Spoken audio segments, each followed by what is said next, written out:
Very good. Yeah. So curious to hear why you think I won't like your answer. Well, let's get some background on you. So, you're a church person, right? Yes, You're- I'm a church guy. Yeah. So you're considered like religious. Like when you think about yourself, religious is how you think of yourself.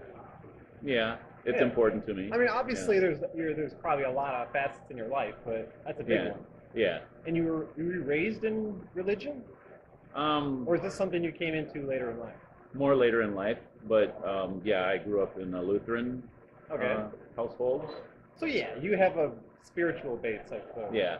Okay. Yeah. Okay. So you're like invested in this. Yeah. All right. Well, aren't you afraid that you're gonna be biased? Because you want this to you like this is like if anything happened to rock you spiritually, like your life's gonna get like turned around.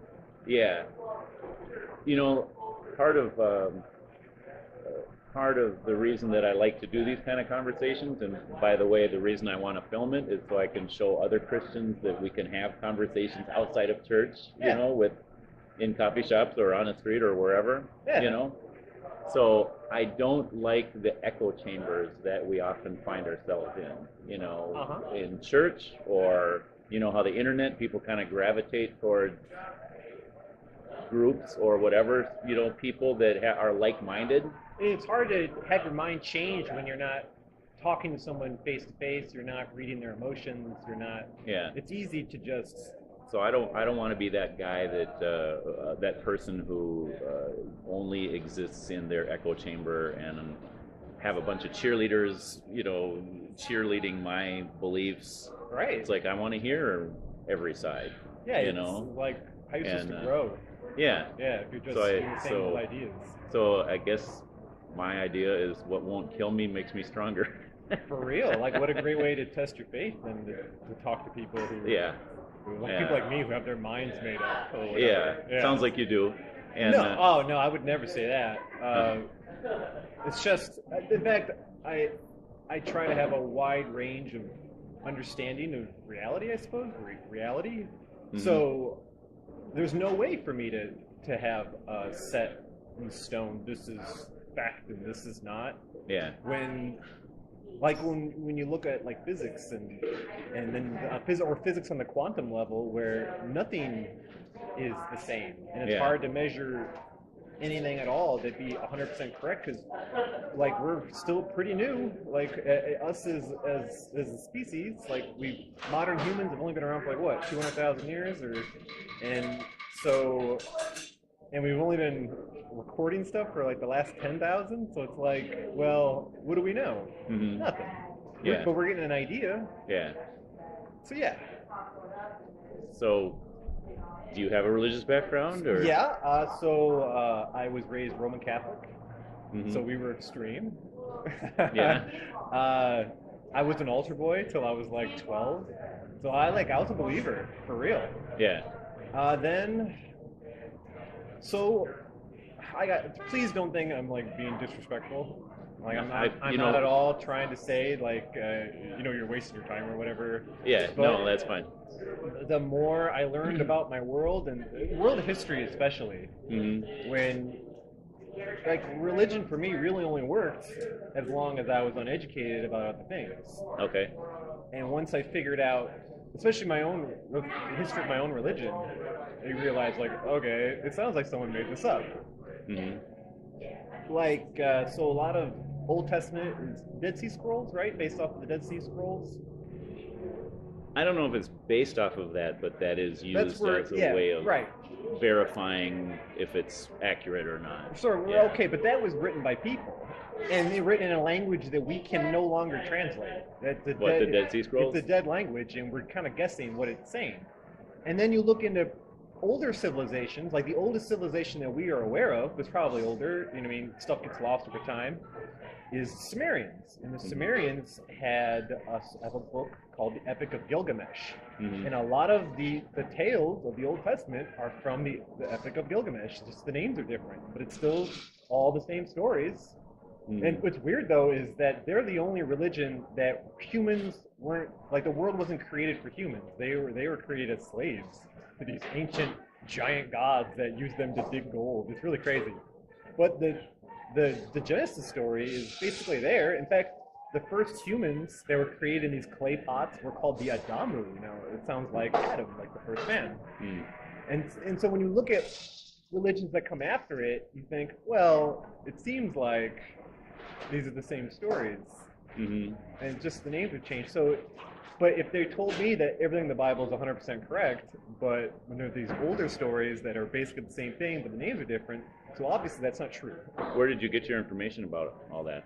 Just history and school and internet, and just documentaries and books. And that's more recently, or what? Like when you were It sounds like 15. 12, 14? Yeah. 15 is when, because when you're a Catholic, they want you to be confirmed. So, and you're around that age when you're doing that. Yeah, going to catechism. Go to catechism and or CCD, and right around then. So when I was in my last year of CCD, I was getting really into science and Earth history, Earth sciences, and they were showing us a documentary, it's 8th grade CCD, of how Noah fit the dinosaurs in the Ark. Okay. And that was when it really clicked for me. I'm like, oh, this isn't real. Okay. Like they made this up. There's no way. And so my CCD teachers are freaking out because one of their kids is openly denying. Yeah. And I'm just like, it's not real. So I run over to the phone and call my dad, and I ask him to come pick me up because I'm freaking out. Because everything I know is a lie now. Because I even from my teachers, like, well, if Noah's Ark isn't real, then maybe Jesus isn't real either. And they're like, no, don't think that. Yeah. So I call my dad, and I go, Dad, will you come pick me up, please? And he goes, why? What happened? I go, I don't think any of this is real. I think this is just a bunch of stuff. And you go in alongside, he just goes, just finish it for your grandmother. And I'm like, oh, you're aware? He's just like, it's tradition. Just do it. Yeah. So I was like, crap. It's kind of like, just believe in Santa or you won't get any presents. Right, yeah. Just go along with it. So there's that, and then there's like, even if it's not real, even if the idea of Jesus is great, it's just, I don't think I've ever met a real Christian before. Like, what would Jesus do? I never met someone that does that. So, like, you and I, let's say you and I are devout Christians, right? And we were supposed to do what Jesus would want us to do. Then you and I shouldn't have any shoes, because we should be giving away our shoes to whoever needs it. But we don't. We're keeping our shoes, and we're keeping our money in our bank account. Whatever happened to throwing the bankers, the money men out of the temple? Whatever happened to that? We have that. What's the name of that dude in Texas, that evangelical guy? He's got the mega church. You know what I'm talking about? The big Joker grin? Joel Osteen. How is that dude? Yeah. How does he have anyone going to his congregation at all when clearly the idea of capitalist Christians? Like, that doesn't even make any sense. Yeah. And those are the people that are in our government, in our White House, and they claim to have this moral base when all Jesus wants us to do, or the mythical Messiah character, all they want us to do is to take care about other people. And that's it. No strings attached. But all we have is strings, and there's still no one taking care of each other. It's all dog eat dog. And the most dog eat dog people are these fundamentalist Christians. Think so? Well, let's look at our world. Let's look at the people who, like Mike Pence, our vice president. He wears like $5,000 suits. Now, how does that line up with his beliefs? Right. Like, shouldn't he be giving all that money away? Any money he has? He takes money from lobbyist groups and uses it for his own personal gain. Now, how is that Christian? Yeah.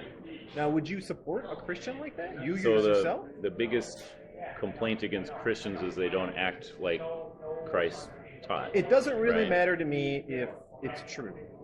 Yeah. Because as long as people find solace in it, or it results in peace and taking care of one another and being charitable, then I would be all for it. But none of those things exist. Even charitable organizations within churches are, for the most part, for profits. Look at the Catholic Church, the biggest one of all. Like they're responsible for whole genocides, and I'm supposed to believe that they have Jesus's ideals at heart? And even early Christianity isn't the same as it was now. A lot of them, you may not know this, were mushroom cults, where they ate psychedelic mushrooms and had orgies. Right? Well, I don't know if it's right. I'll tell you. Just so you know, like when I'm not necessarily agreeing with everything you're saying, but sure. I'm hearing you. I So Well, this is part of your So sometimes it's, like, I think one of the things that gets between people when they're having a conversation and they have different religious or political views or whatever, is like, it's like we want to hear each other out and hear what other people's views are, but the minute we start nodding, we feel like we're agreeing. See what I'm really saying? just waiting for your turn to talk. Well, That's how, not that's you, part of but it. you as in the... I think it's important that we do that, but that we understand that it's okay we can agree to disagree. I guess that's what I'm saying. For sure. So I'm not necessarily agreeing with everything you're saying. It's hard to verify it. It's like, that's why I was asking, where do you get your information? So when you talk about your denomination, you have a Mhm. denomination. So Yeah. how do you know your denomination is the right one? How do you know? Well, it's non-denominational, number one. Oh, okay, so, well then, But but say there's a hardcore Catholic would say your denomination is heretical. yeah, probably, yeah. How do you know they're not right? Yeah, well, I mean, You're guessing. You're guessing off of a feeling and what works best for your life. I mean, if you want to get into it, it's more like our authority would be the Bible. Right, but And the Bible and so is been translated like 90 times. How do you know that the English version that we have now is correct? How do you know all the words were translated properly, especially with ancient Hebrew where letters are also numbers? How do you know they meant numbers instead of letters, or vice versa? How do you know? Yeah, I don't know. yeah. And I looked into all this and knew the scholars say they don't know either. They're just kind of guessing. We're Yeah. hoping for the best. So when I hear these rules, these like Christian Shire law, I guess it would be the Christendom or something. Christendom, yeah, right?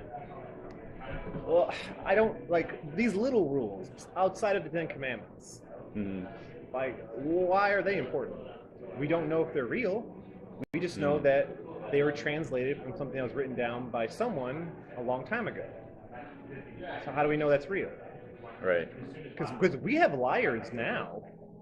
Like, it's not like no one was a liar back then. Right. No one made stuff up for their own personal gain. Mhm. So how do we know back then they didn't do it? Now, how old are you now? I'm going to be 35 in June. 35. And would you say pretty much the last time you read the Bible? When was that? Oh, here's another funny thing. So in CCD, reading the Bible wasn't necessarily encouraged. Right. Yeah. Because then it's going to lead to a whole bunch of questions. Yeah. I read it just because out of curiosity, and when I had my crisis of faith, I wanted to like make sure I knew what I was doing.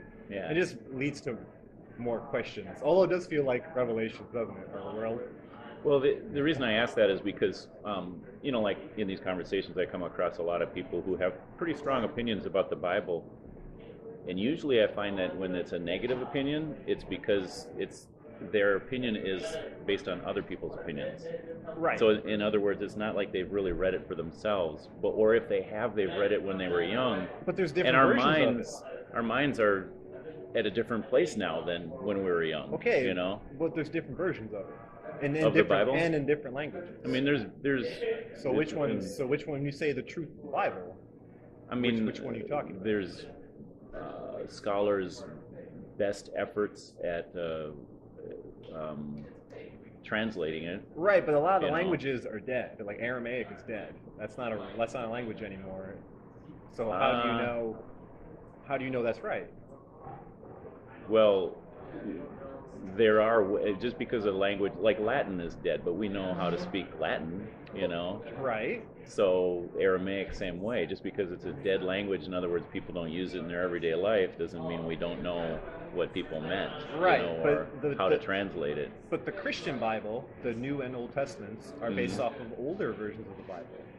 So how do you know that's right? And then when I told you about the Epic of Gilgamesh, with similar stories, they have their own version of Noah and their own versions of the Genesis. information, you say you got your information from the internet and from probably books, I would imagine. Just, like different sources. Historical, religious studies, I suppose. So would you say that what percent of your information that you've gotten is like your own original research, and what percentage would be just what other people tell you. Oh well, I can ask you that exact same thing. Yeah, exactly. Like you go to church weekly. If you're so. I mean, So I guess you're basically asking me something I can ask you the exact same thing. yeah. So I guess what I'm saying is like we could have a long debate about it, but in reality it would be I'm citing my authorities and you're citing your authorities. So we're basically citing what other people have told us. Oh, I'm sure See what I'm my saying? ideas are my very own little religion that I created for myself. Everyone does it. Yeah, pick and choose. Yeah, you pick and choose. What you like. But Christianity, a lot of Christianity is pick and choose. Where when the Romans wanted to spread Christianity to the barbaric northern tribes, they gave Jesus a sword and turned him into a warrior character so that the Nordics would be more into him. Yeah. And they made up stories about him. Yeah, I can't. I can tell you. Well, I'm just saying I can't vouch for the. There are statues in the Roman northern, view of Christianity. Well, there are statues in Northern Europe of Jesus with a sword. Yeah, I can believe it. I don't know that for sure. I'm And taking your word for it, but I told, can believe that. They told the barbaric tribes that was the truth. Yeah, one of the things. So what's true? Yeah, one of the things that as a Christian, I have to get back to the Bible, and so then the big question is, well, where did it come from? How did it get here? But let me ask you this: so did your search or your crisis of faith, I guess you'd say, did that make it so you don't believe in God, just like a creator let's get into that. Let's get into that. The idea of God. So what would I'm not saying the Christian God. I'm just saying the idea of creator. a creator of the universe, right? Yeah. Okay. Well, there's no evidence of that. We're taught out. At least not in the way I know. So are you saying we are the idea of we're part of God's body, like we're all? Well, I guess what I'm wondering is was your conclusion way back then that there's no God, or it's not a matter of there's no God. It's just we are organisms. Okay, so let's get into some science. Okay, so we are organisms that's made up of trillions of cells, and a cell is mostly made up of dead matter, dead material, chemical reactions. Okay. And we are made up of trillions of them. But a cell is alive, but what makes up a cell is not. Okay, so does this mean the chemicals and elements and... Okay, so when a cell decides to go into business for itself, it can make itself immortal. And that's what cancer is. So I'm bigger, and I'm made up of all these trillions of cells, but this one cell is decided to live forever, and now it's going to consume the resources of my body in order to make it happen, regardless of the consequences. Now, what gives me more right to exist than that cell? The cell wants to be alive, but it's mostly made of dead material. So is it alive? But I'm made up of trillions of these things. So am I alive? Is there such a thing as being alive? Or are we merely dead matter having chemical reactions based off of the laws of the universe? So let's talk about. So we're talking about gods, right? Uh-huh. So we are these creatures that may or may not be alive, that may not even have real sentience. We may just be biological organisms surviving with chemical reactions using the laws of the universe, moving around. Gravity, electromagnetism, all that stuff. And we exist in 3 dimensions, height, width, and depth. And we can perceive time, so that's 4.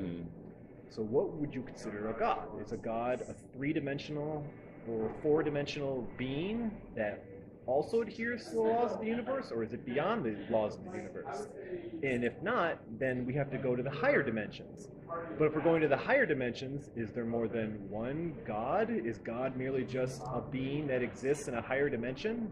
And we call a God because we are these lowly 3-dimensional beings? What would a 2-dimensional being call us? Would we be gods to them? We can manipulate our reality in 3 dimensions. To a 2-dimensional being, that would be a god. Or imagine, so we're human beings and we live on Earth, and we cannot control our planet. We're not even a type 1 civilization. If we could control the weather. We'd be in complete control of our society and our planet. More than that, we'd be taking the power of our sun, and we'd be using that for energy, the power of our solar system. We'd be a type 2 civilization. Beyond that is a civilization that can gather the power of the entire galaxy. Now, to us, they would be gods, because they can manipulate reality now. So what is a god? Well, they would be smarter than us. Right. Yeah. So when you say God, what are you talking about? Well, yeah, so I would say the creator. The creator. As opposed to creation. Okay, so Hawking thinks that we live in a multiverse, that when the Big Bang happened, not only did our universe come out of existence, but an infinite number based off of anything that could happen. And there could be, like, it splits off. Like, every decision you make creates another universe. So is there an all creator for each and every universe, or is it just one for all of them? So if anything could happen, God could happen. We're still on the same question. What is God? Like, what is that? What does that mean? Well, that's the way I distinguish it, and I believe the Bible distinguishes it. Okay, so if you're a God, so you exist in 5 dimensions, that time and space don't matter to you. That you can I created them. You control all things. Well, there's 10 dimensions, so the all possible infinities and all possible big bangs and all possible laws of physics. There's one God in control of all of that, or all that is just the physical representation of God, right? And there's an intelligence behind it, right? Lost my train of thought. So what would God... would there be a creator for each and every multiversal dimension, or is it just one? First of all, we haven't, established that there are more than one universe, because Hawking says there is. Doesn't mean there is. No, there is, but everything is a mathematical theory, isn't it? And we're based off of the mathematical equations that make sense. For you, I guess I'm just wondering, the reason I'm asking, did you not believe in a God, a creator, back then, when you had this crisis of faith? I guess I'm just wondering, what's the basis for this belief that there is no God? Well, I never once said I didn't believe that there was no God. I'm just saying I'm saying the idea of what a God is doesn't make any sense. I mean, like you say a creator, but that's really vague, because the universe is merely made up of fundamental particles. So did God create the fundamental particles in the beginning of the universe that created the chemical reactions that result in our existence? That's what the Bible would... The Bible says God created the planet in 6 days. But how do you measure what a day is? Because a day is just a solar cycle. So I mean, I just look at the first, it just seems to me that the Bible was written by people who don't understand their world. And they created a myth to explain their world, to explain to their children, so they can move on to more important things without having existential crises every single day. Either that, or the Bible was written by people inspired by God to explain what mankind has a hard time explaining. So are you under the impression that the Earth is 6,000 years old, and I don't know about the 6,000, but I do believe it's young. God rested on the 7th day. Why would God need to rest? And if not, what did they mean by rest? Or is the word even correct? And can we even fathom what a day is in God's perspective? What if a day means 10 million years? Well, there was a day and a night. But how can there be a day and night times without a star? But there's trillions of stars in our galaxy alone. Did God create those too? And what about all the planets around those stars? Some of the stars are bigger than ours. So let there be light. Did they mean let there be light all at once? Because some stars are older than others. So when was there light? Yeah, so to ask those questions is to assume that God is not able to make light that's already streaming and arriving here at the same time that it's produced. If you're a 10th dimensional being, I'm not gonna, and thought and matter and energy are one, I'm not gonna question any of that. I'm just going by what we can deduce from the observable universe. So maybe, would you say that your understanding of reality is based on what you can understand? No, I don't understand anything. Yeah, I'm merely just on a galactic scale. I'm barely more important than a germ or a cell. So you have a lot of questions, but not answers, which Yeah, is fine. right, but I respect that. You can't just read you the know. Bible and just say this has the answers. Yeah. When that just all the Bible does is give me more questions than anything. And when I asked, when I asked these questions when I was in CCD, I was told I need to read the Bible harder and try to understand the answers given to me. Yeah. And that's it. Yeah. I asked Sister Mary Catherine about God being infinite, and I would ask her in a three-dimensional standpoint, what does that mean? Infinite, before, like always, but the universe itself isn't infinite, and it has a beginning and maybe even an end. Of you're aware of like heat death, of when, man, there's like. That's what I'm saying. Like what we measure in the observable universe doesn't go with these. I don't want to say these primitive ideas of our world. Mm-hmm. Like the people who wrote down the Bible weren't physicists. They were like sheep herders and warriors and emperors. They were just brutal cavemen that subjugated each other with ideas. Which actually makes me, when I realize their background, it makes me even more amazed. Right, but you're assuming that they didn't just make it up, though. You're telling me that God inspired them, but you have no evidence for that. Well, I have evidence, but I don't have proof. So I'll be the first to say Christianity or any religion is not based on proof. It's based on evidence. What about the other religions? Some of them are much older than Christianity. Yeah, other religions are important too. But they're wrong. They have because it's a commandment not to have other religions. If you do, it's a grave sin. One of the things that ties all the religions together, and then this is based on the Bible, based on Christianity, is that ever since the first man, Adam and Eve, and they rebel against God and they break His command, they're given the knowledge of good and evil. What does God care? So they have a conscience. What does God care? Why would God care? I wouldn't care. Well, you're not God. If I had, if I created an infinite number of galaxies, okay, so here's a wise God, right? Here's a wise. So empty space is always being created. Like space, the blackness of space, there's always more and more of it every day. And the galaxies that are held together by gravity are being pushed away from each other. So your descendants, 1 million years in the future now, will believe the Milky Way galaxy is the only galaxy in the universe because the other galaxies will be too far away to see.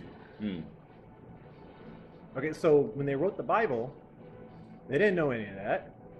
They didn't know what a star was. They didn't know any of these things. So why should I believe them? Oh, well, if God is Why didn't God tell them? Why didn't God tell them about the dark matter and dark energy? Why didn't if God is the truth for our lives, we're just these little flesh bags on this rocky planet, and I'm just at the point where I don't necessarily require all the answers. I don't need it. Yeah. And I just think that all this stuff, all religions, are just people making stuff up. Yeah, because it's kind of, I mean, you do have a lot of questions, and that's commendable. I appreciate the questions, but when and I don't have like ready answers where I can cite sources. No, and neither do I. Go into long explanations, and to be honest, you're not like. I'm a couple times I've tried to start explaining things, and then you go on to the next question right away. So, all right, well, which is understandable. But your source is the Bible, and I've already told you that I think the Bible was made up. Yeah. And it seemed like they just took older stories and changed them around to meet their needs. I would say, like giving Jesus a sword. I would say it sounds like, I'll just tell you how it sounds to me. And please don't be offended. No. I asked you not to be offended as well. So it sounds like you decided at a young age that God doesn't exist, or that you can't. There's too many questions, right? Too many questions or maybe you just decided the Bible isn't true. Right. Maybe that's what it is. I just think that the rules put down and that all these things are just stuff people made up. And you were about, what, 15 then? I already 14, had 15? I was already pretty on shaky ground, but fitting the dinosaurs in the wooden boat for the flood Yeah, that never existed. that was the straw. Yeah, that's silly. So let's say it's been 20 years, you're 35, 20 years now of, and like I say, listening to, which experts are you going to listen to? Which information sources are you going to listen to? Those which affirm your, confirmation bias, that confirm your bias that it's not true, or ones that affirm it. See what I'm saying? I do see what you're saying. Because I'm hearing 20 years worth of questions that have built up, and they're all good questions, but have you looked at the other side? And maybe it would be important to go back to the beginning and say, what is it that would you ever want God to exist? Like what would happen if God does exist? What would happen if you died today and you stand before God on Judgment Day, like the Bible says? All right, but what does God care what I do?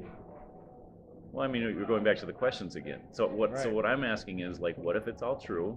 All right. And you do die. You're standing before God. Yeah. Do you have anything to fear? Is there anything that would cause you not to want God to exist? I'm going to tell him I was framed. How so?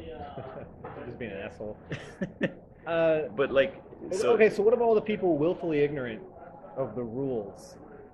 That's the thing I was talking about with the religions of the world. Yeah. Like, everybody has a conscience. I mean, there's probably exceptions as far as, like, there's a sign people that aren't intellectually able, but the conscious thing, though, is explained scientifically. There is a reason why we feel. I mean, I understand there's that some people would say it developed from evolution, and that the people, we have the herd instinct, or different things like that. So that's a simple way of putting it, but like, just because there's alternative we have a reward system just for being because good there's to each alternative ways of explaining it. Like evolution is an alternative way to explain existence. Every second of evolution takes place in your own body every day. Microevolution. Yeah. Adaptation. Sure. Yeah, that's so. Yeah. No, I don't deny that at all. I just look at dogs. Why is there so many different varieties of dogs? Breeding. They all came from the same dog. Yeah, gray wolves. Right, so they can evolve, but you can't. Well, that's not evolution. That's just micro. Well, it's change. That's adaptation. That's the same thing. No. Long scale evolution is merely microevolution. It's not species to species. They're still the same species. Okay, so did God have like a book of which animals he wanted to create and which ones he didn't? Yeah. And which ones change over time? What about the woolly mammoth? It's extinct. It's extinct? Yeah, okay, what about the elephants today? You're saying that they are a separate animal altogether? Or are they like dogs? I would have to look into it. I don't know all that. Yeah. But you don't have to. So I guess... I don't mean to interrupt you, so let me finish my point. That's the problem with this, is when you don't know something, all you can say is, well, it's God's plan. But there's a lot of things I don't know. That's a wall. That's a wall to knowledge. Yeah. Like, look at an airplane or the internet. Let's say the internet, since I brought up using the internet for a tool for knowledge. Uh-huh. If I showed the internet to someone who lived 200 years ago, they would call it a miracle. Mm-hmm. So if anything miraculous happens today, isn't it really just something based in science I don't understand yet? Like, it's only a miracle until I figure out how it works. And then it's not a miracle anymore. Yeah. So you're saying, based on that, the miracles that are written about in the Bible can't be true? Well, I don't think that they're real. I think that they're made up. But by definition, a miracle is going against physical laws, natural law. So I grew up reading. So Jesus walking on the water, for example. I grew up reading comic books, right? So let's say it's 1,000 years in the future, and there's only a few. Like, there was some great catastrophe, right? And they found a crumpled up copy of Superman, right? Yeah. And my ancestors found it, and they read it a bunch of times, to the point where it becomes this weird dogma. Mm-hmm. And they're raising me now. And they're telling me this is scripture and this is the truth. And here's my evidence, is this book that God wrote. Yeah. And they just tell me that. And yeah. I'm like, oh, okay. And if you don't believe me, you're going to hell. You see how the parallels between that and the Bible? One of the things. So that's kind of your understanding of the Bible. The Bible is a library. There's many books in it. You know that. Yeah, but so the interesting thing is, all of these books fit together. So now, if like, let's say you had a comic book about Superman, right? Superheroes. Who's a god in superheroes, himself, isn't he? Right? And you have 40 different authors from different languages, different economic backgrounds, and they're writing about superheroes, right? And would their superhero all be Superman? No, they'd all be different. They'd all be different. But yet, here we've got the Bible, and the superhero is, I mean, Jesus is predicted. Jesus exists all through the Bible. The New Testament. But even in the Old Testament, there's predictions, there's foreshadowing of Christ. You know, even back in the book of Genesis, talking about how the snake will be crushed by the offspring of the woman. You know, he will bruise his heel, but so it's talking about the crucifixion. You know, like there's foreshadowings through. You know, so it's so. That's what I say. Like, you don't pick up on a lot of that stuff when you read it as a child, and then you remember back, and you remember the things that were kind of crazy. I think you misinterpreted what I meant by my made up story of the future people. It's easy to just tell your kids that this is the truth and follow it or else. That's my point. Not that Superman is God. But God is all knowing, right? God is all knowing and everywhere, and time and space don't matter. In the past, present, future, God has your whole history planned out, right? Mm-hmm. Everything. Is that your understanding? I don't know how it works. You don't know how it works. But I do know, God is beyond time. And God has a plan for you. Yeah. Right? Yeah. So let's say you're like me, you're a heathen infidel, and you're a non-believer. So I am going to go to hell, right? Yeah. It's okay. You can. I was raised Catholic. They told me I was going to hell all the time. Well, I want to ask you about that too, but I want to hear your point. So if God is all-knowing and all-loving and has a plan for me, that means God created me just to burn in hell forever. But God loves you. Well, so God is good. Except for the hell part. But even hell could be good. But God even created this shitty scenario that turned you into a bad person. Like, no one's bad. It's just that they got bad wiring, like, or their life was not great, and it caused them to lash out in bad ways. Look at like racist people. Like, you think they were born that way? Do you feel like you're a good person? I don't think there is such a thing. I think this idea of morality is objective. So, like in the Bible, it says it's okay to sell your daughter to the person who rapes her, so then she doesn't live in sin. I mean, it doesn't say that to you or me. It says it to the ancient Israelites as they were, they had a nation that God was establishing. You're saying that is a real rule that God gave to the people. There are. Or is that a mistranslation? No. Or is that made up? Or it could be that it was for a different purpose. So God's cool with the subjugation of little girls. It could be that just because something appears in the Bible doesn't mean it's condoned or condemned, or it could be that it is what it is. It could be there for a different reason. So, for example, you were asking about, like, why the Ten Commandments? Why not all these other little rules, right? So there's all these rules in the Bible for the Jewish people, the Jewish nation. Some are civil laws, some are ceremonial laws, as far as how they should conduct their affairs as a nation, how they should conduct their worship as a God-fearing people. All right, why do you have to fear God, though? Why do you have to worship God? Why does God require that? Is that where his magic comes from? Do you think God deserves any less? Why does God deserve anything? Why do I? Well, first question: why does God deserve anything? Um, do you Do you have do you any? think? Do you have children? Hmm. Do you require them to praise you at all times? I'm I'm not God. It would be wrong of me to do that. But not wrong. Okay, but not wrong So of the Creator to do that. right. So That's not fair. yeah. So I didn't ask to be born or to be created just to dance around the fire and praise the Almighty Deity. I didn't ask for this. do you? There's not a democracy here. No. Uh, so So I have to exist so just to the Bible praise? actually says the fear of the Lord is the beginning of wisdom. You don't have fear of God, obviously. But if, and it sounds like you've studied the cosmos and studied creation, and you have some knowledge of, how huge this world is, right?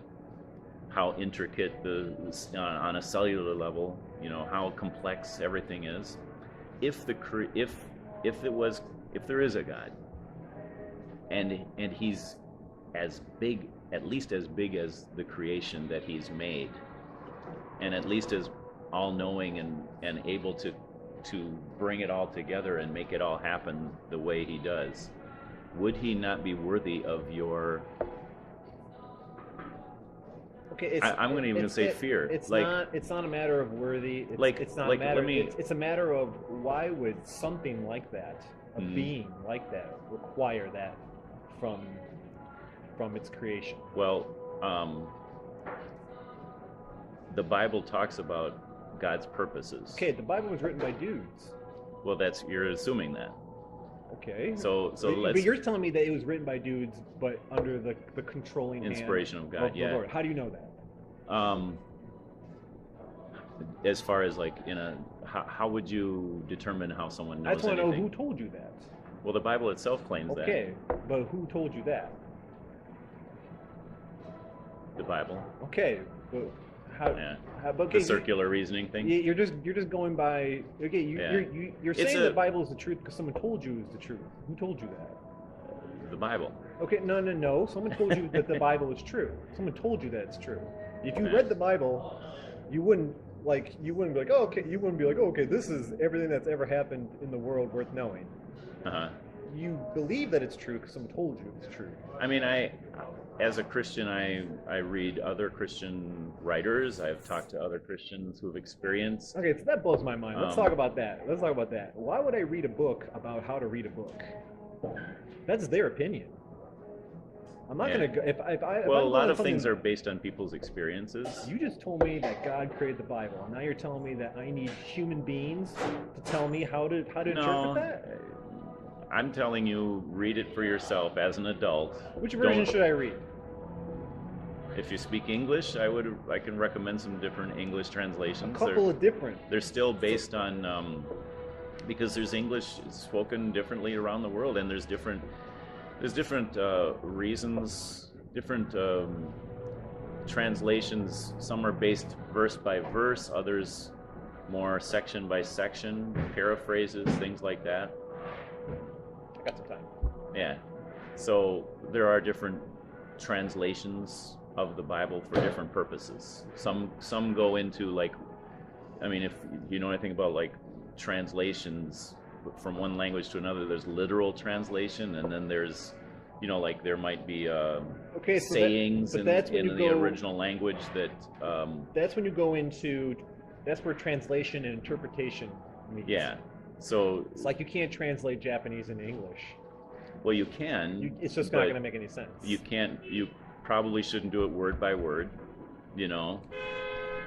Phrase by phrase, sentence by sentence. Should you do it the general meaning of the whole paragraph? Like, there's different ways of doing that, and so this is a problem. Some are more readable than others, easier to read than others. Some are more literal than others. Literal, translation. This is the problem with learning about other things outside of your religious doctrine, is that you start to realize that it seems more like a control issue. is that you have a population of people, especially back then, where people were uneducated and barbaric, and you have to control them. What better way to control someone is to tell them that you have to follow these strict set of rules or your afterlife will be ruined. And then now all of a sudden, when you're more concerned about what the afterlife is, something you can't measure, you can't see, it's a belief. And there's nothing wrong with belief or faith. That's great. It's great. The problem with that is when it starts screwing up the world you live in now is when it becomes a problem. Like I'm saying, I'm not trying to crap all over your religion. I'm not trying to tell you that there's no Jesus and there's no God. I'm not saying it. For me personally, I'm not all about it, and I tend to lean towards that it was made up of humans. Yeah. I'm just saying that these beliefs, all these religions, Christians, Muslims, Jewish people, Hindus, they're screwing up my world that I have to live in now. And I don't care if there's an afterlife. I don't care. I care about what's happening right now to human beings. In a way, I feel more of a Christian than real Christians because I actually want to help people. I actually want people to be good to each other. I don't like this barter system we live in of gaining as much currency as you can for yourself, so then your offspring can live better than other people's offspring. But if there's no good or evil, then it doesn't really matter. I tell you what. Here's good or evil. This is my good or evil. I care about the well-being of my species, human beings. That's the only good I care about, and I'm seeing that this dog-eat-dog pit each other against one another is ruining my planet. It's ruining the creation God made for me. Now here's talk about worshiping and praising God. Isn't it better if I take care of other people, other creations, and the planet I was given by God? Isn't it more important that we take care of that instead of worrying about these little rules in this book written by sheep herders 2,000 years ago that didn't know anything?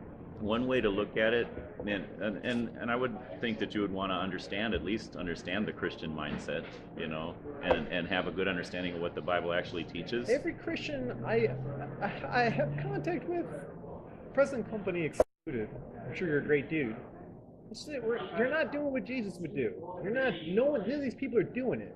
This idea of telling people what to do and condemning them and shaming people, Jesus wouldn't do any of that. How do you know that? Because you haven't read the Bible. In the Bible, he saved a prostitute from being stoned to death because he cared about people more than he cared about the little rules. What did he say? You'll find the Lord under a rock. You'll find the Lord everywhere around you. He condemned religion. He condemned the idea of an organized church, and he said that your world is your church. Praise God by helping other people, and we're not doing it. We're not doing it at all. We're living in the age of iron where all we're doing is slaughtering each other over nothing. A bunch of stuff that you read in a book. It doesn't matter. They're missing the point of this religion stuff. They're missing the point. I don't disagree with you. I mean, a lot is done in the name of religion. How about this? This is what I want you to do. That's what I want you to do on Sunday when you go to church. Saturday or Sunday, I don't know what you do. Sunday. Instead of sitting around and listening to the same stories you've heard 1,000 times before, why don't you all get up and help every single homeless person you see? That's what Jesus would do. He would tell you to stop wasting your time listening to stories, because that's what you're doing. You may be reflecting on these stories, and you may be strengthening your belief, but you're not helping anybody, and that was more important to Christ. That was more important than this silly ritual nonsense. We're going to go back to the Ten Commandments. Let's talk about that. So the bush, this burning bush that Moses was in front of, it's called the Acacia bush, and it actually exists on Mount Sinai. It has the highest content of a chemical called DMT in the whole world. And it's in your brain, it's in your liver, it's in your stomach. And when you dream, your body floods itself with DMT. Your dreams are you tripping. So Moses, in front of this burning bush that you can smoke to trip, found God. I'm just saying there's a scientific explanation for stuff. So that's what you've heard as far as the explanation the for the acacia Ten bush is Commandments? real. That's where it is, and it's a burning bush. You burn them bushes to trip, and you meet God. I've done that. I've had my youth. That feeling, and that part of your brain that activates is the feeling of oneness with your world. It may be some spiritual, other dimensional stuff, or it could just be your brain working together in a way that's not separated for once. I can definitely tell that you have been, wow. It's not like you were just satisfied to say, I just kind of doubt it and I'm just going to live my life. You have been actively, for 20 years now, actively looking for evidence to support your doubts of the Bible. No, you're I'm reading, serious. Like you're rattling off. No, you're placing importance on this. That's not like I don't. But there's no way someone could be as knowledgeable as you about all the different reasons No. I just like doubt the Bible. I just like to know about things. I like to know about different things. If it happens to be counterproductive, so let me ask you this. Let me ask you this. So there's thousands, hundreds of thousands, a lot of intellectual people who believe in Christianity, right? Can you give any of the evidence that they would cite for Christianity? I'm not talking about proof. I'm talking about evidence. They taking off their shoes for people? When you say Christians, that's not accurate. What I'm saying is, what evidence? So obviously there's a body of evidence for and a body of evidence against the Bible. Would you not agree with that? You're missing my point entirely, and you're changing the subject. Let me ask. No, I'm not changing the subject. Yes, you are. I'm telling you that. So what I'm saying is, I'm saying the Bible isn't important. I'm saying that the message of Christ is important, and no one's doing it. Right, but it comes from the Bible. We know about it primarily from the Bible. So what I'm asking you... So you're saying that there's no historical Christ? That is Jesus some kind of metaphor? No, it's a historical Jesus based on a historical, historical records from the Bible. From the Bible? And what about others? That are compiled in the Bible. All right, so what is your evidence outside of the Bible? Well, there is evidence... This is my question also. There is evidence for Christ outside of the Bible. Okay, I know you said you didn't want to give me any facts. So now you've had some. Let me ask you this. You've had 20 years, and you say that you really like knowledge, right? I'm not so saying you've any had of these 20. Things. Well, you just said it. So you. I say I like to learn about. You stuff. like to learn.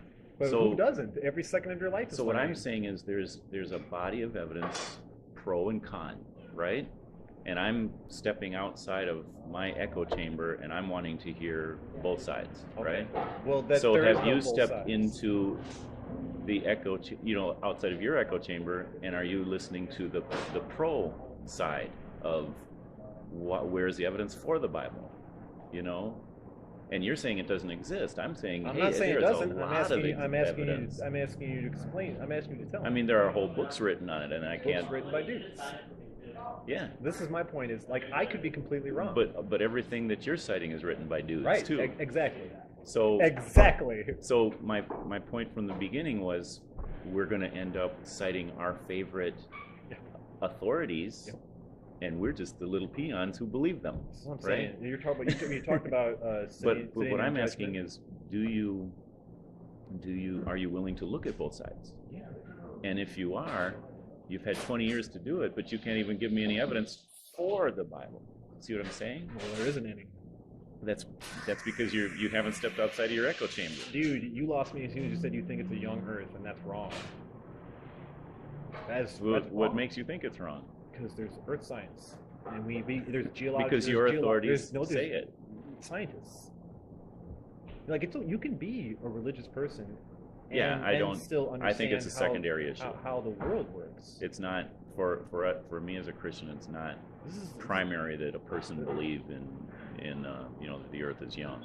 But I'm just saying that when you're telling me that my sources are all by men, and I'm saying your sources are by men too. That's my point. That you don't know and I don't know. No, yeah. So you have your position and I have mine, but there isn't two sides. There's an infinite number of sides. Well, each individual person. I'll has tell you their this. own truth. I'm aware of the pros and cons for and against the Bible, right? You are aware of the cons against the Bible, but you're not aware of the pros. You're putting words in my mouth. I'm not saying there are pros or cons of anything. I'm saying that what we know, our eyes don't even perceive all the spectrums of light, and we have a certain view of our reality that is for us individually.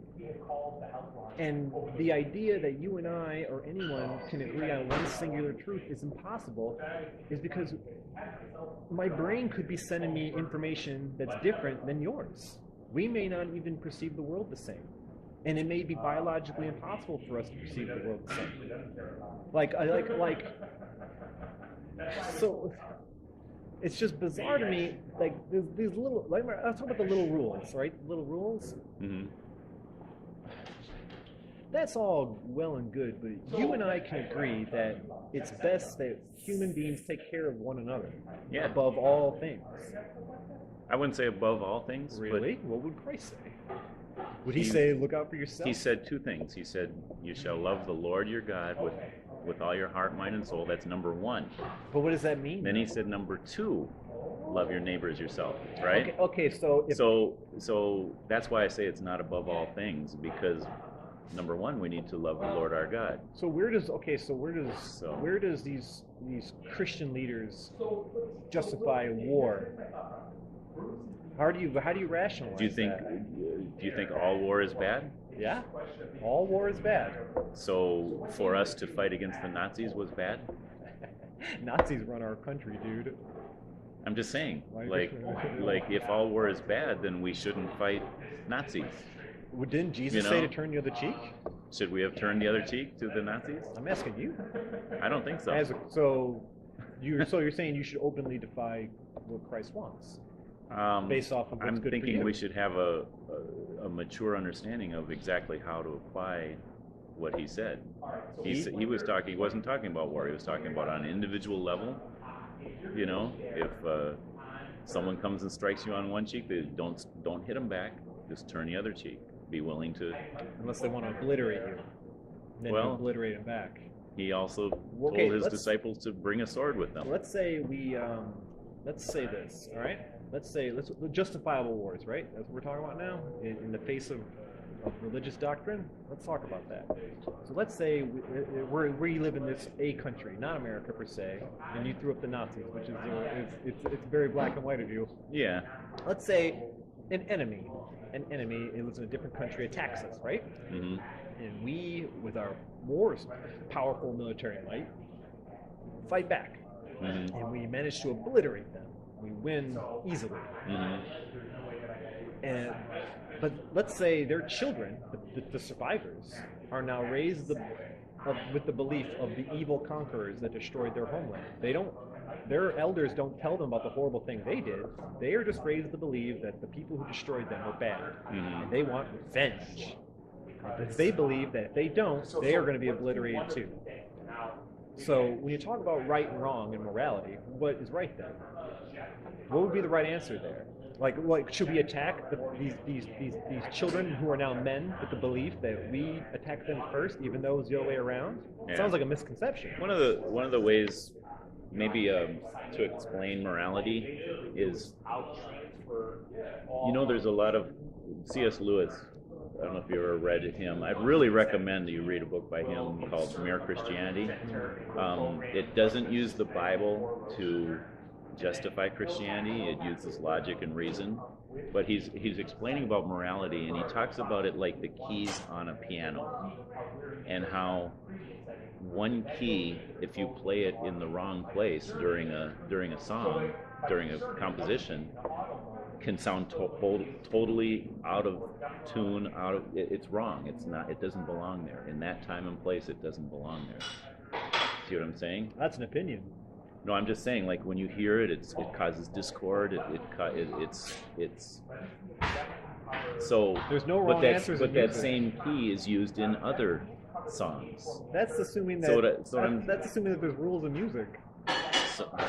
So there are rules in music. Not really. Well, Music can be whatever you think it is. Okay. Like, So, sure, there's like Let me music ask theory. you this. So I a little bit earlier, you were saying about yourself, you would be condemned to hell, and you heard that as a Catholic. Oh, right, we were going to talk about that. So, why would you? Like, from your understanding of the Bible and from your memory of catechism, and what was it that made you think that you would be condemned to hell? Well, Which, what do you mean? so Like, what would I do? No. Why do you think that's true? Like, why do you think? Where did you hear that? Well, What did they say? in the Ten Commandments, Mhm. violating them is called a mortal sin. Okay. And if you violate them without going to confession, this is Catholic, Yeah. where you go to confession, Yeah. they absolve you of whatever Yeah. you do. Hence why emperors were able to do super screwed up things to people and then just be forgiven. Let's go with the easy one. Was it keep holy the Sabbath? Mm-hmm. That was one of them. I don't. Yeah. That's really. So you would be condemned to hell for. That is violating one of the Ten Commandments, and Okay. I do not seek And how about absolution. How about obeying your parents? Do you obey your parents? No, I'm asking you. What's it? Honor thy father, thy mother. Did you always honor your father? Like here Absolutely you are, 15. not. Absolutely not. You're reading the commandments in catechism class, and you're realizing, man, I didn't keep this one, right? How about? Well, who does? Well, that's. They have old information, and a lot of times they're set in their ways. So how about it says you shall not murder, but then Jesus said you shall not. Even if you have anger in your heart towards your brother and you call him a fool, you're in danger of the fire of hell, is what Jesus said. How would you do according to that commandment? Like, here you are, 15, you're reading it. Did you ever call anyone a bad name back then? I thought it was murder. Well, it's murder, but then it's also like hurting people with your words. Thou shalt not be a dick.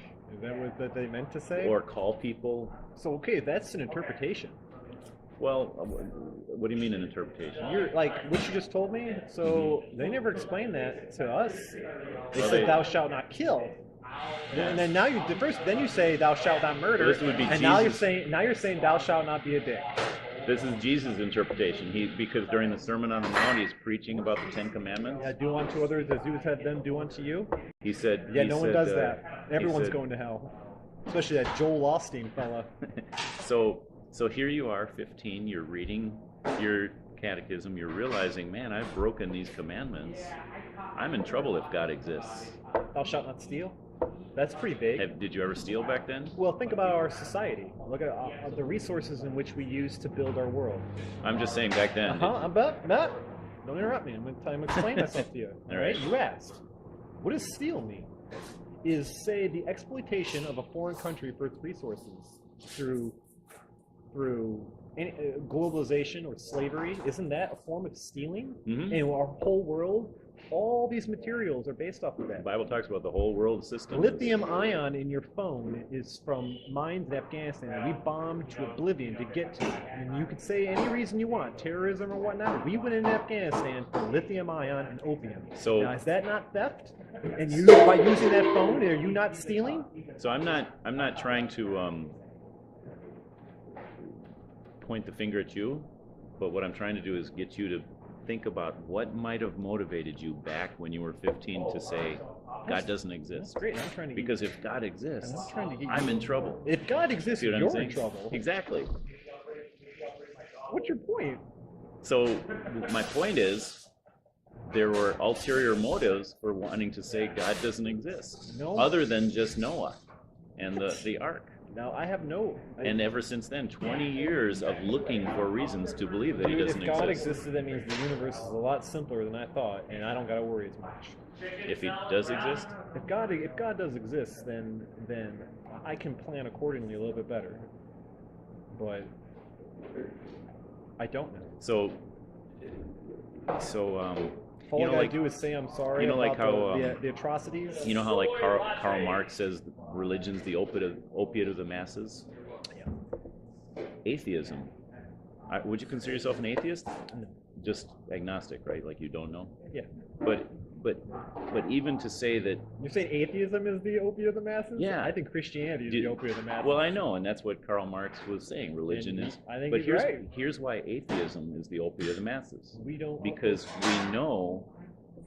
we know by our conscience that what we do is wrong, and if therefore God exists, we're in trouble. What am I doing that's wrong? And so... What am I doing that's wrong that you're not doing? You're a man around my age. Oh, yeah. You do the same shit I do. Right, but if God exists... Except you feel bad about it. If God exists, and you appear before him on Judgment Day, him? Right? That's pretty... That's how he defines himself. If God exists, you stand before him, you would be guilty. You can't say, hey, all these other people did it. See what I'm saying? I'm going to tell him that his rules are more defined well enough, and he should let me try again. Okay, but you have a conscience. You know better. That's Have you ever broken your conscience? I try not to screw people over. But Try you not to. My conscience goes with I take part in a society that's evil.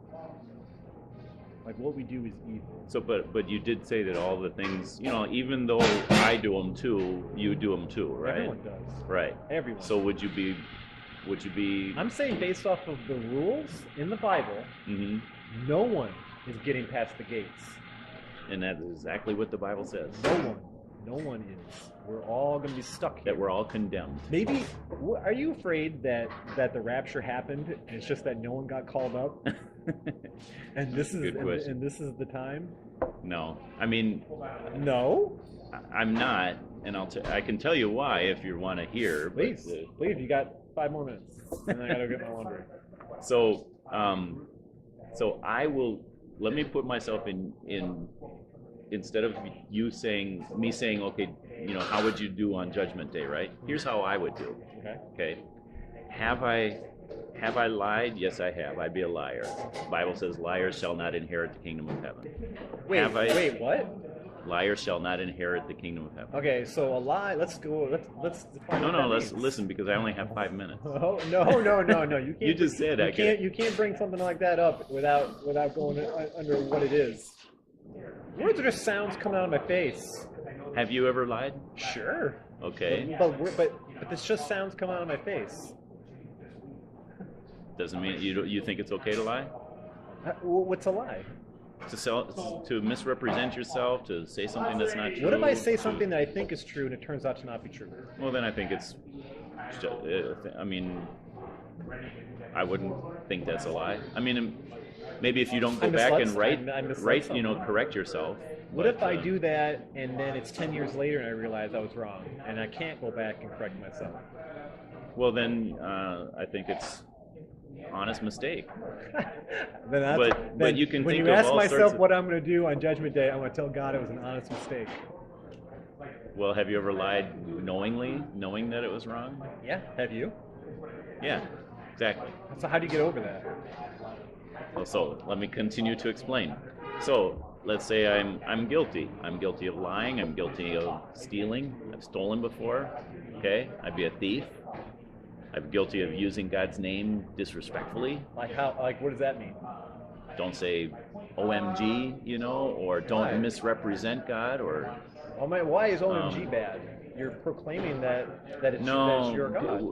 Like if someone said, "Oh, your mother's name," you would be like, "Why are you bringing my mother into this? She has nothing to do with it." It's like using God's name like an exclamation point. That sounds more it's using it in vain. That sounds more like a language issue. It's possible to say that, I think, as a prayer. What about holy crap? My God, but why are prayers important? Can't God just read your mind? And if God's omnipresent, omnipotent through all time and space, doesn't God already know all your prayers from the future too? Shouldn't he be correcting your present based off of prayers that you might have later on? Since he's the God of the multiverse too, he knows of all the possible scenarios as well.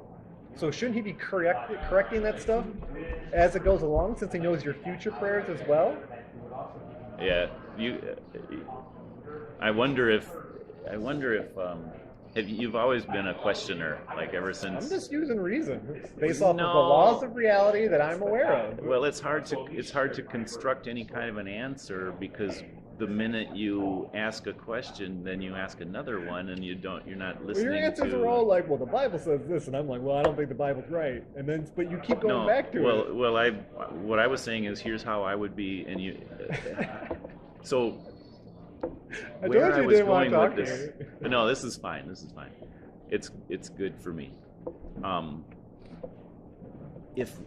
So the question was, if we're all condemned, how can I be a Christian? How can I think that I'm even going to go to heaven? Yeah, why even create the world if you're just going to condemn everybody? So we are condemned, and because we're all sinners. This is what the Bible teaches. All have sinned. But it says that God being good in all his ways, there must be a punishment for sin. Do you believe in justice? No. not that it exists or not, but do you think justice is a good thing? In other words, do you think that when a Every- law is so broken, in- there should be a In consequence? Sharia law, they behead you for stuff, and they call that justice. So if a child is molested, do you think whoever did it should be punished? Why'd they do it? So there's a Do reason. they have brain damage? No, let's say they just did it because they wanted to. Oh, hey, here's something we can talk about. So, No, do I'm you ever asking hear, a do you ever question. hear well, this is part of it. So, you ever hear stories of people who, like, say they have a head injury and they change, like their personality changes, Hmm. and they're totally different now. So, who were they? Are they still them, or are they a different person now? Should say you're normal. You're a normal, I mean, regular it depends person. on. Say you're a normal, regular person, right? Hmm. And you get hit in the head, and you're in a coma, and you wake up, and now you start doing evil things like molesting children. Hmm. But that can be attributed to brain damage. So should the person who you were before be condemned for what the person you are now does? Well, let's say vice versa. Say Right. you used to be a bad person and you Right. get hit in the head, and now you're a good person. Right. Or say you have amnesia and you don't remember your crime. Yeah. Should you be punished? You don't remember? Well, I mean, if you want to hear my answer, I'll try to explain Please, it. please. So we have restorative justice, which is man's justice here on earth. We have the kind of justice that tries to keep society safe, for law-abiding citizens. So we have justice that keeps people off the streets. We have justice to hopefully restore the individual back to, like, teach them a lesson to try to help them to become a good citizen, right? But there is a kind of justice after this life that would take into account all of that. okay, but you're a different person now. So you have no memory of your past life. Is God going to punish the new you for what the old you did? Well, does God have the right to? I guess that would be my You question. told me that God has the right to do whatever he wants, Exactly. whenever he wants, Yeah. and we should praise him regardless of what happens. So He sounds kind of tyrannical. he would be if he was a person. That's But it. if he's all-knowing and transcends time and space, his decisions, his wisdom would be far above ours. So This is why it's so important to fear God, because okay. his ways are way above our ways. What about So you're like what about like the fall and all that stuff, and Mhm. Lucifer and hell and the damned angels and all that, Yeah, right? yeah. And what if he just decided what I'm concluding based off of this information, that God's tyrannical and unfair? Well, I mean, how do you define tyrannical Right. or unfair? Now, wouldn't a being like that, Hmm. a Luciferian being, an angel, wouldn't their opinion on things be a little better than yours or mine? And if that creature, that being, that omnidimensional being, Mhm. believes that the creator, its creator, knowing full well that it can be just destroyed or uncreated, still decides that I'm not going to follow these rules anymore because they're tyrannical, and I think sentient beings should be free. So why is that evil? How is it not? Well, then, how is allowing In a other child? words- say God creates a child, right? A child born in a third world country, surrounded by warlords and murderers and slavers. Hmm. How is that good? Where's the justice there? That kid didn't ask to be born in such a world. Does he have a conscience? The kid? What if the kid doesn't understand what a conscience is?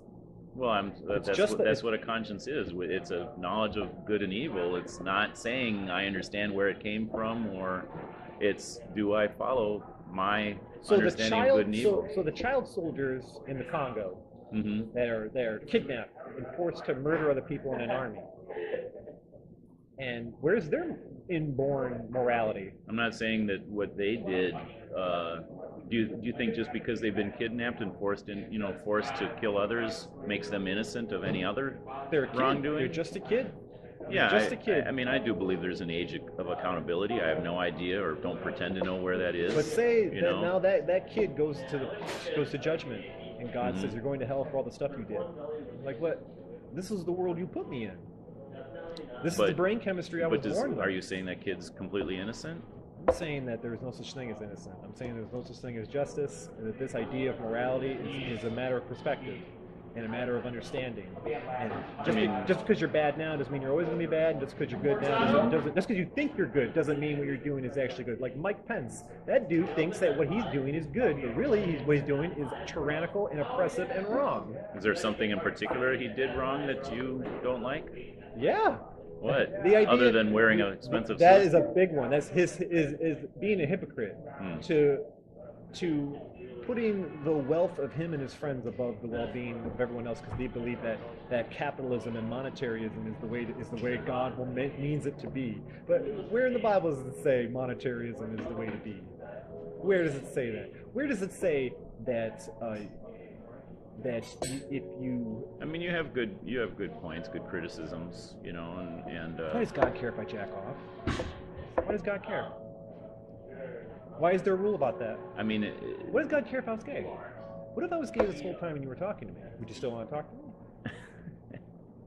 What if I was born a woman? Is that a problem? Why would God create me just for me to change my mind of how I want to be in my life? Didn't God put that idea in my brain to begin with when He created me, since He's all-knowing and time and space doesn't matter? Past and present is one and the same? Doesn't God already know how I'm going to be? Why am I being punished for things that have been put in my mind from the beginning? Because there's a plan. If there's a plan, then why is there sin? Well, why do you sin? Why is that? Right. Why is that? I mean, why do you choose to go against your conscience, to do things that you know are wrong? What if it's not against your conscience? Why do you do that? What if you do? But what if you're a warlord? You're a warlord. You can ask all sorts of questions, but the bottom line is the questions will be asked of you. The only thing I do in my life that I think is wrong is I participate in a system that oppresses people.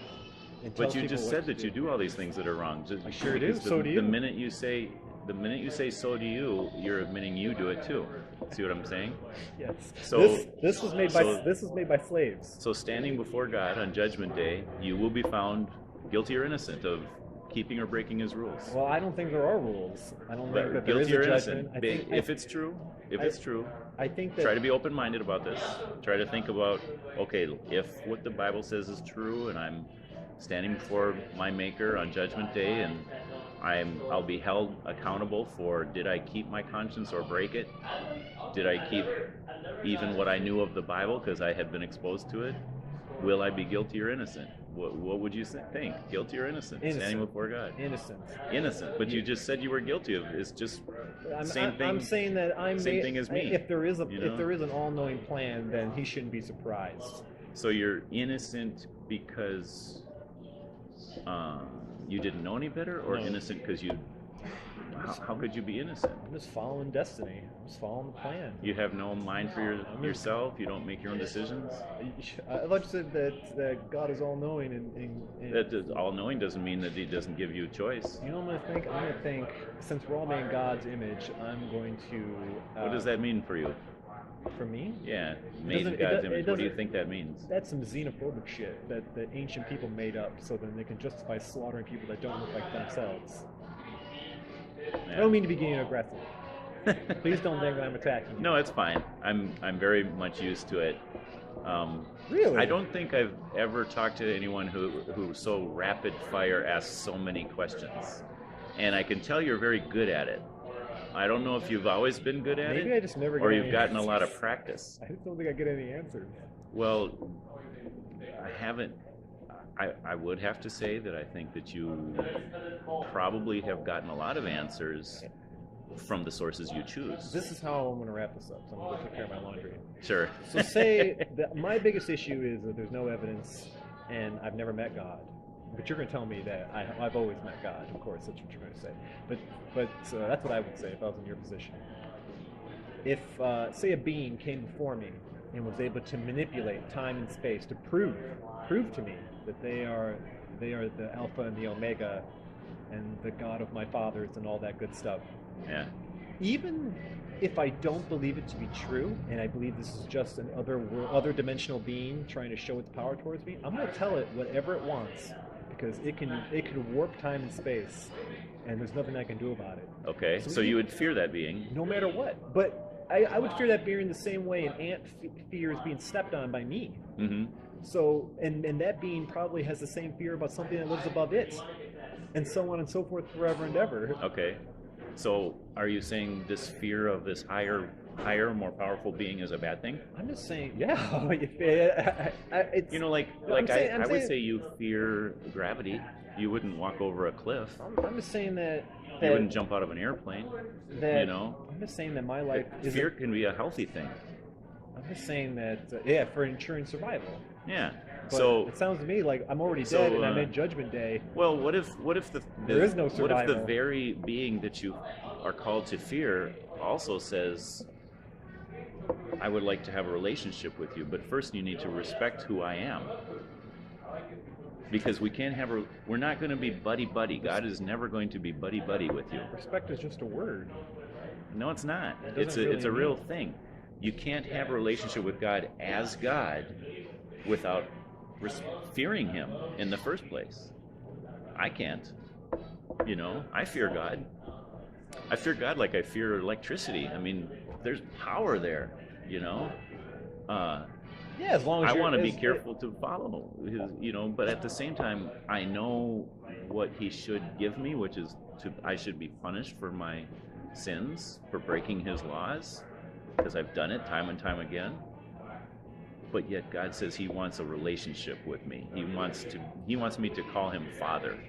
Jesus said, pray, our Father in heaven. We can have that intimate child-father relationship with our Creator. The Bible is saying that that's possible, but it's not possible until we, in the first place, fear Him. This is what I think. I really do think that at church on Sunday, you need to get everybody up and start advocating for those who need help the most. Well, sure. And stop. The Bible talks more about helping the poor and oppressed, the widow. We'll say to do that than any other book I know. We'll say to do that you have to change the way of life in which we live now. You have to smash capitalism and the idea of monetarism. You have to smash it, and you have to create a new world. Do you think abundance. the fact that Christians aren't following through with what the Bible calls us to is a reason to say the Bible isn't true? If this hypocrisy of claiming to love Christ but not following his message, if that wasn't in existence, I would probably still be a Christian today. I wouldn't care about my questions because I would see the good in which it is making for the world. But instead, all I see is glassy-eyed people in mega churches praising nothing. If you ask me, that Joel Osteen guy is Lucifer. People like that. You're telling me saying, "Oh my God," is taking God's name in vain? That dude and people like him are taking God's name in vain, profiting off of the So the reason you're gullibility not a of Christian idiots. is because Christians don't act Christian enough. I'm not a Christian because I don't think it's real. As Well, much as I don't think Hinduism Yeah, is real. don't fool yourself into saying it's the hypocrisy of Christians. Like I said, I would love it's, Christians if there was no hypocrisy in it. That's all it is. It's all it Yeah. is. Even this is a waste of time. Why are you, I don't know why you're doing this when you should be helping everyone around you. And this isn't helping anyone. This is just to make me look stupid and to make it seem like, look at the sinner. Look at the sinner who's living his lie, who's living in his dream world, and he's going to burn in hell. This is what this whole documentary is going to be. No, I can tell you what it'll be. Oh yeah, you think you're going to put If in you- all my information? And what if one kid hears me and changes their mind? Your documentary just moved the kid away from God. You're going to edit this to make me sound like an idiot. I don't edit any of my videos. Where can I find it then? YouTube? YouTube? This is all going to be on YouTube? Well, no, I have a blog that directs you towards YouTube. My girlfriend told me to get this, get the info from you. Okay, I'll give it to you.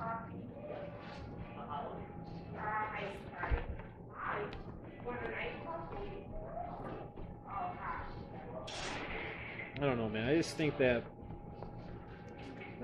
all this stuff is just focusing on the wrong thing. So, I'll give you my name. You can just search my name on YouTube. I actually think I recognize you. Yeah? Yeah. Isn't that weird? Maybe You I've live seen- around here? Yeah, I live down the street. I mean, I'm around here. I come here a lot. Oh, that's probably why. All right. I was like, maybe this dude has like a religious YouTube show that I watched. No. And It's this thing. Like, hardly anyone watches my videos. Just so you know.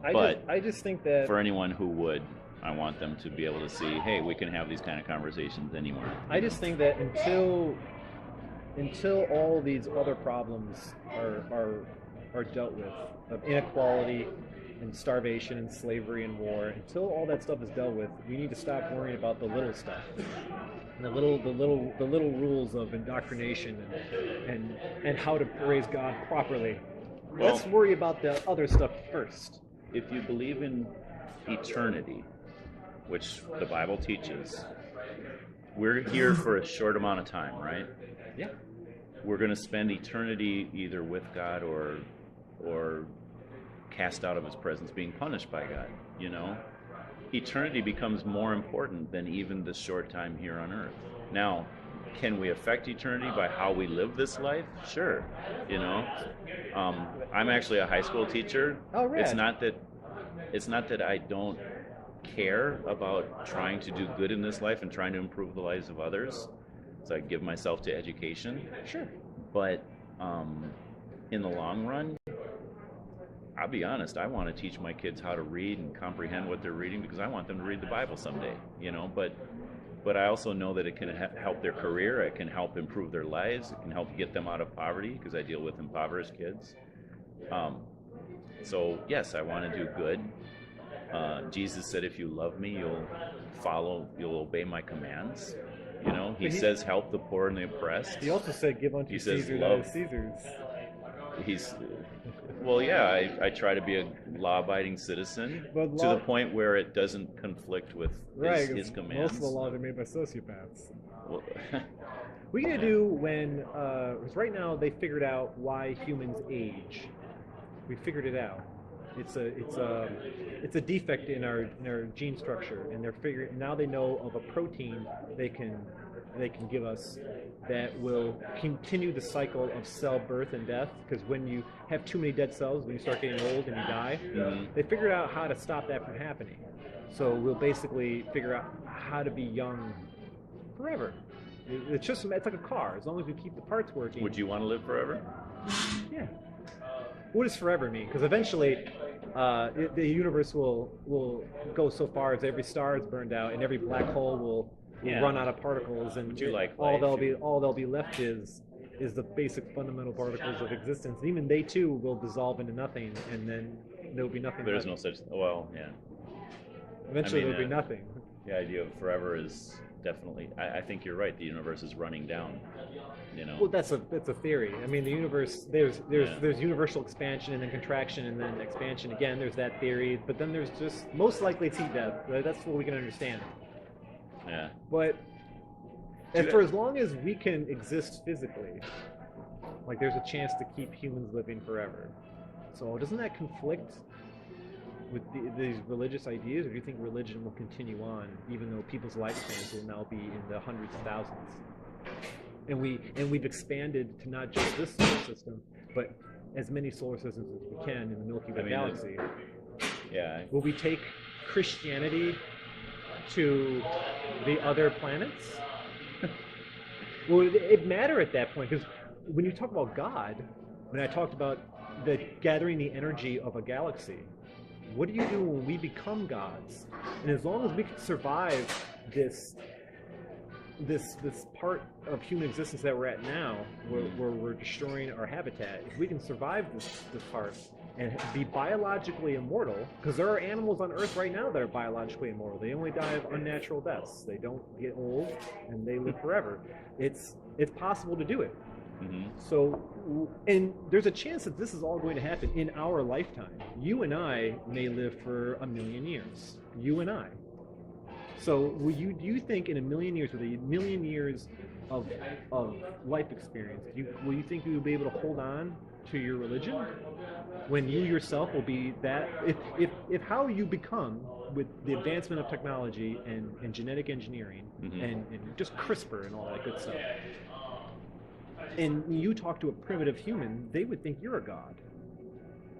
So wouldn't your idea of what God is change? And the idea that maybe the people who existed a long time ago, their idea of what a God is not the same thing as what you think a God is? I think definitely people's ideas about God is definitely being affected by technology, because we're not people are losing the fear of God because we think that. I think you got a point there. Students people are. It's easy not to fear God when you don't feel like you could lose your life any day. Scientists have, just from a simple disease or something. This year, scientists are performing an experiment, and they think they can do it. They can change photons, light, into matter. Where, like, you ever see Star Trek: Next Generation? You ever see that show? Where they had the replicators in their rooms that turned light into matter. I'm gonna go ahead and wrap this up. Oh yeah.